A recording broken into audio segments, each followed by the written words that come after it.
The Apollo-Soyuz Test Project, conducted in July 1975, was the first joint U.S. Soviet spaceflight, as a symbol of the policy of détente that the two superpowers were pursuing at the time. It involved the docking of an Apollo command service module with the Soviet Soyuz 19.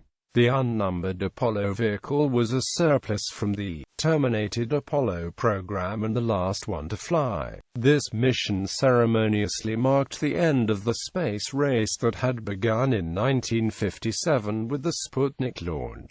The mission included both joint and separate scientific experiments, and provided useful engineering experience for future joint US-Russian spaceflights, such as the Shuttle Mir program and the International Space Station. ASDP was the last manned U.S. space mission until the first Space Shuttle flight in April 1981. It was also U.S. astronaut Donald D. Slayton's only spaceflight. He was chosen as one of the original Mercury 7 astronauts in April 1959, but had been grounded until 1972 for medical reasons. Apollo crew. Backup crew notes Jack Swigert had originally been assigned as the command module pilot for the ASDP prime crew, but prior to the official announcement he was removed as punishment for his involvement in the Apollo 15 postage stamp incident. Support crew: Carol J. Bobko, Robert L. Crippen, Robert F. Overmeyer, Richard H. Truly. Flight directors: Pete Frank, Neil Hutchinson, Don Puddy, Frank Littleton. Soyuz crew. Backup crew. Historical background: the purpose and catalyst of the Apollo-Soyuz Test Project was the policy of détente between the two Cold War superpowers, the United States and the Soviet Union. Prior to this mission, tensions remained high between the two world superpowers while the United States was engaged in the Vietnam War. Meanwhile, the Soviet press was highly critical of the Apollo space missions, printing "The armed intrusion of the United States and Saigon puppets into Laos is a shameless trampling underfoot of international law" over a photograph of the Apollo 14 launch in 1971. Although Soviet leader Nikita Khrushchev made the Soviet Union's policy of détente official in his 1956 Doctrine of Peaceful Coexistence at the 20th Congress of the Communist Party of the Soviet Union, the two nations seemed to be in perpetual conflict. Due to tense relations, space cooperation between the United States and the Soviet Union was unlikely in the early 1970s. Each nation was making its own extravagant claims about accomplishments in space. Most recently, on June 7, 1971, the USSR had bragging rights over the first piloted orbital space station, Salyut 1. Meanwhile, the United States had launched the Apollo 14 mission several months prior, the third spacecraft to land humans on the Moon. Each side gave the other close to no coverage whatsoever of their achievements. Furthermore, both sides had severe criticisms of the other side's engineering. Soviet spacecraft were designed with automation in mind. The Lunar Cod 1 and Luna 16 were both unmanned probes, and each Soyuz spacecraft had been designed to minimize risk due to human error by having fewer manual controls with which human operators would have to contend during flight. By contrast, the Apollo spacecraft was designed to be operated by humans and required highly trained astronauts in order to operate. The Soviet Union accused the Apollo spacecraft of being extremely complex and dangerous. The Americans also had their own concerns about Soviet spacecraft. Christopher C. spacecraft director of the Manned Spacecraft Center, criticized the design of the Soyuz. "We in NASA rely on redundant components. If an instrument fails during flight, our crews switch to another in an attempt to continue the mission. Each Soyuz component, however, is designed for a specific function. If one fails, the cosmonauts land as soon as possible." The Apollo vehicle also relied on astronaut piloting to a much greater extent than did the Soyuz machine. However, American and Soviet engineers already settled their differences for a possible docking of American and Soviet spacecraft in meetings between June and December 1971 in Houston and Moscow, including Bill Creasy's design of an androgynous docking system between the two ships that would allow either to be active or passive during docking. With the close of the Vietnam War, relations between the United States and the USSR began to improve, as did the prognosis for a potential cooperative space mission. The Apollo-Soyuz Test Project was made possible by the thaw in these relations, and the project itself endeavored to amplify and solidify the improving relations between the United States and the Soviet Union. According to Soviet leader Leonid Brezhnev, the Soviet and American spaceman will go up into outer space for the first major joint scientific experiment in the history of mankind. They know that from outer space our planet looks even more beautiful. It is big enough for us to live peacefully on it, but it is too small to be threatened by nuclear war. Thus, both sides recognized ASDP as a political act of peace. In October 1970, Soviet Academy of Sciences President M. Mstislav Keldysh responded to NASA Administrator Thomas O. Paine's letter proposing a project about a cooperative space mission, and there was subsequently a meeting to discuss technical details. By January 12, U.S. President Richard Nixon's foreign policy advisor Henry Kissinger enthusiastically espoused plans for the mission, and expressed these views to NASA Administrator George M. Low. "As long as you stick to space, do anything you want to do. You are free to commit. In fact, I want you to tell your counterparts in Moscow that the President has sent you on this mission." By April 1972, both the United States and the USSR signed an agreement concerning cooperation in the exploration and use of outer space for peaceful purposes, committing both the USSR and the United States to the launch of the Apollo-Soyuz Test Project in 1975. ASDP was particularly significant for the USSR's policy of keeping the details of the space program secret from the Soviet people and the world at large, especially Americans. The ASDP was the first space mission to be televised in a live fashion during the launch, while in space, and during the landing. Furthermore, Soyuz 19 was the first spacecraft to which a foreign flight crew had access before flight. The Apollo crew were permitted to inspect Soyuz 19 as well as the launch and crew training site, constituting an unprecedented sharing of information with Americans about any Soviet space program. Not all reactions to ASDP were positive, however. Many Americans feared that ASDP was giving the USSR too much credit in the space program, putting them on equal footing with the sophisticated space exploration efforts of NASA. More feared that the apparent peaceful cooperation between the USSR and the United States would lull people into believing there was no conflict at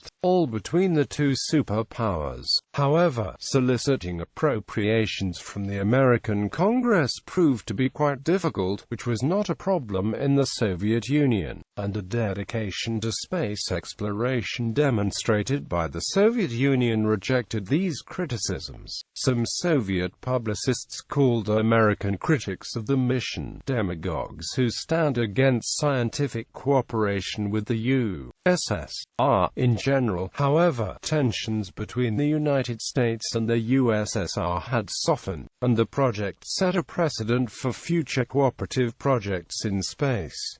Mission summary. Background: the Apollo-Soyuz test project entailed the docking of an American Apollo Command Service module with a Soviet Soyuz 7K trademark spacecraft. Although the Soyuz was given a mission designation number as part of the ongoing Soyuz program, its radio call sign was simply Soyuz for the duration of the joint mission. The Apollo mission was not a numbered mission of the Apollo program, and similarly bore the call sign Apollo. Despite this, some of the press and a few NASA web pages have referred to the mission as Apollo 18. But this should not be confused with the cancelled lunar mission. The Apollo spacecraft was launched with a docking module specially designed to enable the two spacecraft to dock with each other, used only once for this mission. The Saturn IB launch vehicle and CSM were surplus material. Like the Apollo lunar module, the docking module had to be retrieved from the SIVB upper stage of the Saturn rocket after launch. The docking module was designed as both an airlock, as the Apollo was pressurized at about 5.0 psi using pure oxygen, while the Soyuz used a nitrogen-oxygen atmosphere at sea level pressure and an adapter. Since the surplus Apollo hardware used for the ASDP mission was not equipped with the APAS docking collar jointly developed by NASA and the Soviet Academy of Sciences for the mission, one end of the docking module was attached to the Apollo using the same probe and drogue docking mechanism used on the lunar module and the Skylab space station, while its other end had the APAS docking collar, which Soyuz 19 carried in place of the standard Soyuz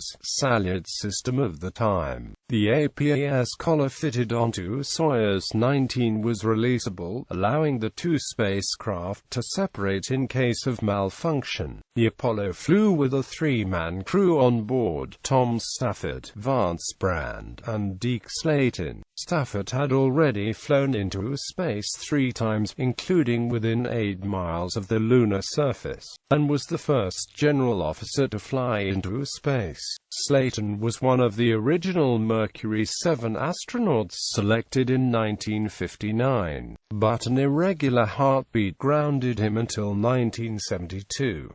He became head of NASA's astronaut office and, after a lengthy medical program, selected himself for this mission. At the time, Slayton was the oldest person to fly in space and the one with the longest gap between selection as an astronaut and first flight into space. Brand, meanwhile, had trained with the Apollo spacecraft used for this mission during his time as a backup Apollo 15 command module pilot, and had served 2 stints as a backup Skylab commander. The closest he came to flying prior to ASDP was as commander from the Skylab rescue mission mustered to potentially retrieve the crew of Skylab 3 due to a fuel leak on that mission's Apollo CSM. The Soyuz flew with 2 men, Alexei Leonov and Valery Kubasov. Leonov became the first man to walk in space on Voskhod 2 in 1965.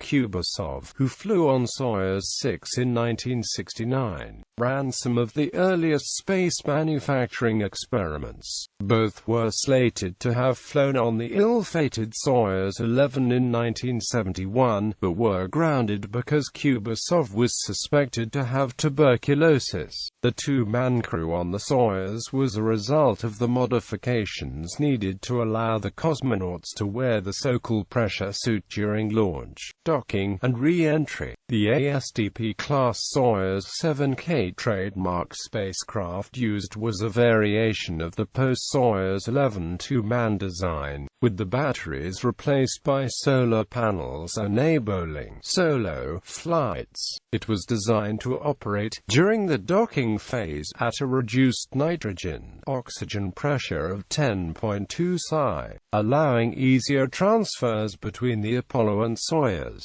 6 ASDP-class Soyuz spacecraft were built in total, including the one used. Before the actual mission, 2 craft were launched unmanned as Cosmos satellites. The third was launched as the manned Soyuz 16 flight as a rehearsal in order to test the APAS docking mechanism. Another craft was used fully fueled as a hot backup at the launch site. Later it was disassembled, and the 6th craft was available as a cold backup. It was later used on the last solo Soyuz flight in 1976, but with the APAS docking adapter replaced by the MKF-6 multispectral camera. Launch and mission: the Soyuz and Apollo flights launched within 7.5 hours of each other on July 15, and docked on July 17.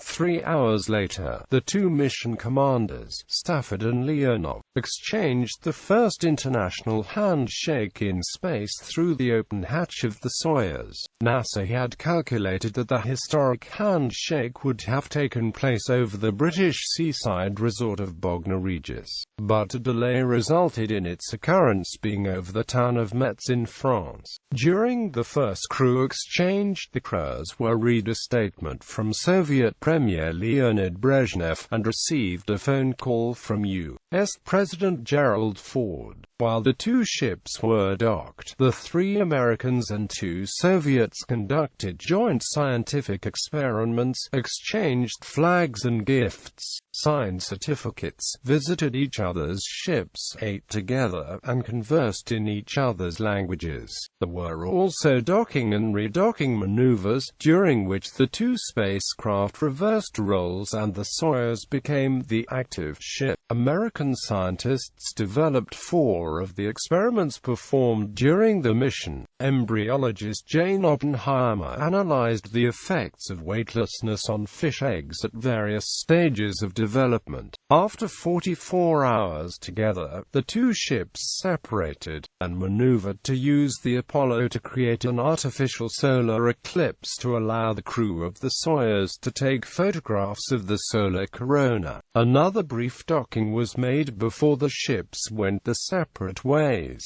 The Soviets remained in space for 5 days, and the Americans for 9, during which the Apollo crew also conducted Earth observation experiments. Re-entry and aftermath: the mission was considered a great success, both technically and as a public relations exercise for both nations. The only serious problem was during re-entry and splashdown of the Apollo craft, during which the crew were accidentally exposed to toxic nitrogen tetroxide fumes, caused by the reaction control system oxidizer venting from the spacecraft and re-entering cabin air intake. The RCS was inadvertently left on during descent, and highly toxic nitrogen tetroxide was sucked into the spacecraft as it drew in outside air. Brand briefly lost consciousness, while Stafford retrieved emergency oxygen masks, put one on Brand, and gave one to Slayton. The 3 astronauts were hospitalized for 2 weeks in Honolulu. Brand took responsibility for the mishap because of high noise levels in the cabin during re-entry. He believes he was unable to hear Stafford call off one item of the re-entry checklist: the closure of 2 switches which would have automatically shut off the RCS and initiated rogue parachute deployment. These procedures were manually performed later than usual, allowing the ingestion of the propellant fumes through the ventilation system. The ASDP was the final flight of an Apollo spacecraft. Immediately after the launch of the Apollo spacecraft, preparations began to convert Launchpad 39B and the vehicle assembly building at Kennedy Space Center for use by the Space Shuttle, the United States' next manned spacecraft program.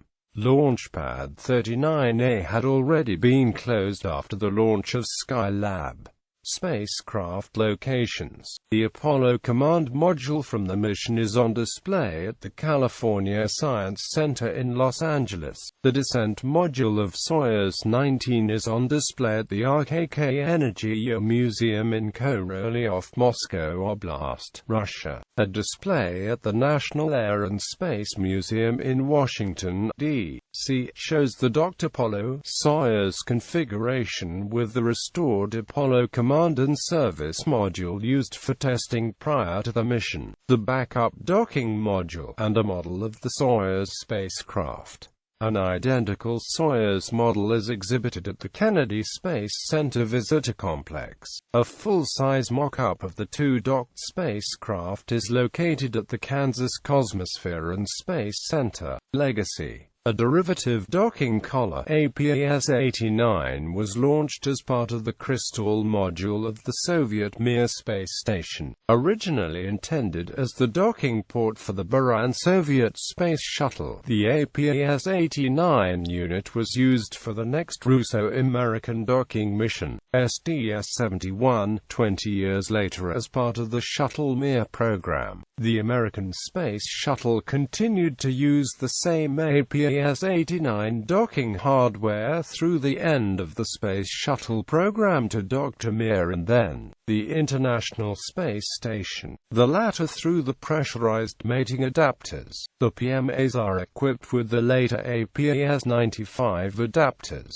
which differ from the APS-89 adapters in that they are no longer androgynous. While compatible with the APS-89 docking collars, they are not capable of acting as the active partner in docking. The first PMA, PMA-1, remains in use as the interface connecting the Russian-built NASA-owned Zarya module to the U.S. segment of the ISS, and so the APS continues in use to this day. A minor planet, 2228 Soyuz Apollo, discovered in 1977 by Soviet astronomer Nikolai Stepanovich Chernik, is named after the mission. Commemorations. The U.S. Postal Service issued the Apollo-Soyuz commemorative stamps honoring the United States-Soviet link-up in space on July 15, 1975, the day of the launch. The remaining crew's most recent reunion was on July 16,